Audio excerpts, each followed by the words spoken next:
nakaraan ay ang alaala sa kasalukuyan. Maraming mga kabataan ngayon ang hindi pa higit na naiintindihan ang nangyari sa panahon ni dating Pangulong Ferdinand Marcos at Cory Aquino. Sa panahong iyon, sobrang tindi ng laban politika ng dalawang pamilya at dalawang kulay na nagpapatuloy hanggang ngayon sa kasalukuyan. Narito ang video na tiyak na mauunawaan mo ang isang parte ng kasaysayan bago ang 1986 election sa pagitan ng Marcos at Aquino. Please subscribe para makakuha ka ng 25 oras na balita para sa'yo. I just want to remind Mr. Marcos that it was he who called for snap elections, and once the people decided to participate, he better watch out if he threatens to frustrate their will again. I'm afraid he will have an angry people on his hands. Mrs. Aquino, you keep making what sometimes sound like veiled threats and sometimes not so veiled. What do you mean he'd better watch out? Well, all along I have asked the people, not to engage in any violence, and so far they have listened to me. And if you may recall, just after my husband was assassinated, I did go on radio in our country, and I asked the people, to observe peaceful means and not to resort to violence, and they did obey me. But this time, they have a greater stake in this. It's not just Cory Aquino, but the future of our children and our children's children. So if they think that they have been cheated out of an election, I'm afraid they might not listen to me anymore if I still insist on going about this peacefully. Well, let me put it to you this way. You are running for president of the Philippines. You are putting yourself forward as the leader of your nation.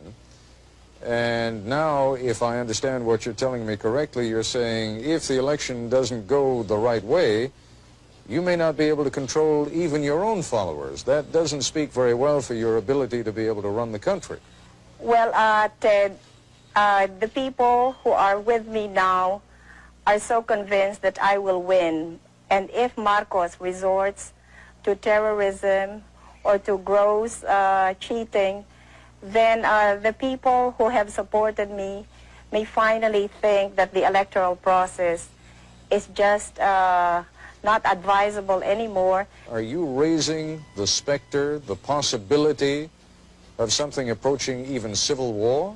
No, not civil war, as long as I can manage it. In fact, I have said that if Mr. Marcos cheats me out of this election, then I will call for daily demonstrations. However, if these daily demonstrations will still not get us the desired results, then I am afraid that the people might not listen to me anymore. Mr. President, I don't remember any election in recent Filipino history, in fact, even in not-so-recent Filipino history, where the loser did not claim that there were technical and other reasons of foul. So, and perhaps you remember one, but I don't. I think you're right. Filipinos are not known to be good losers. They're always our great losers, and they never concede. But in this particular matter, Ted, I am so certain of victory that these declarations of my opponent that there will be a civil war in this country indicate how desperate they are. I certainly am concerned about your attitude that you feel that there would be cheating if I win, and there would be no cheating if she wins. No, I think it's the other way around.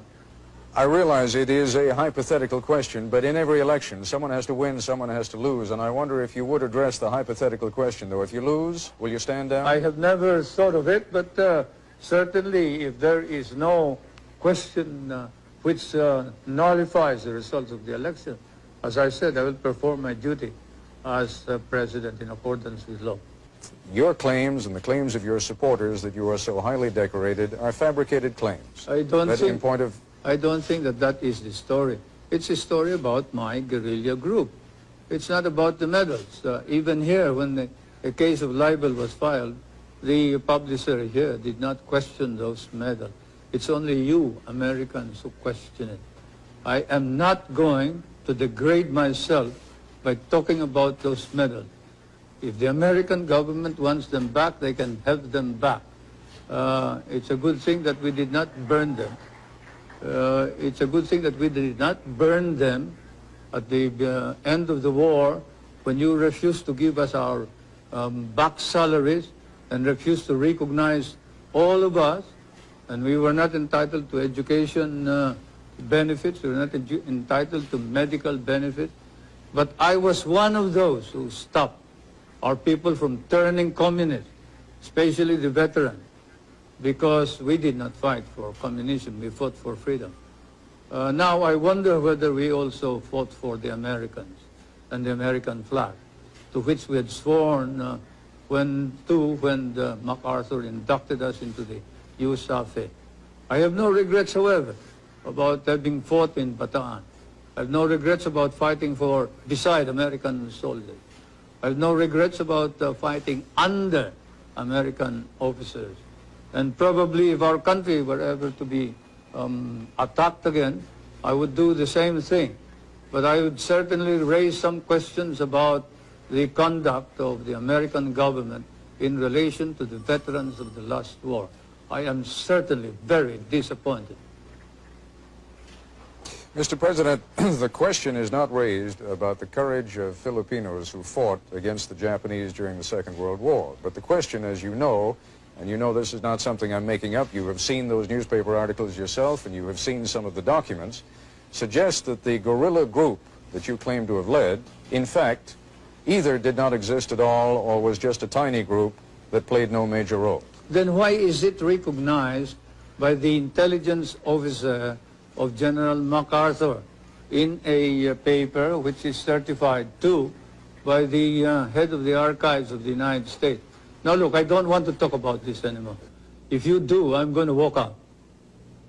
You've had some rather disparaging remarks to make about Mrs. Aquino, not the least of them being that, in effect, she has experience as a housewife, but little else. Do you think she has gained in stature over the last few weeks? And do you think it is possible that if she is elected, that she could serve effectively as President of the Philippines? I still believe that you need somebody who has been experienced to run our government in this time of crisis.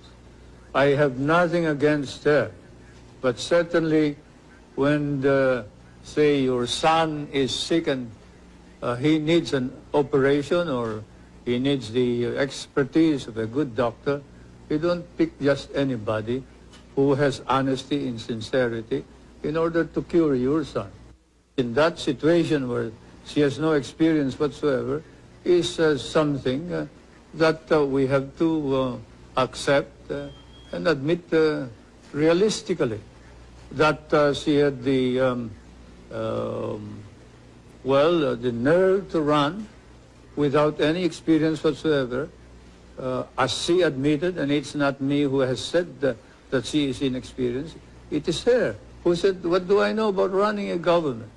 And as an ordinary citizen, I would cry out immediately against anybody who says that being given the presidency. But as President of the Republic, I think it's my duty to call attention to this danger.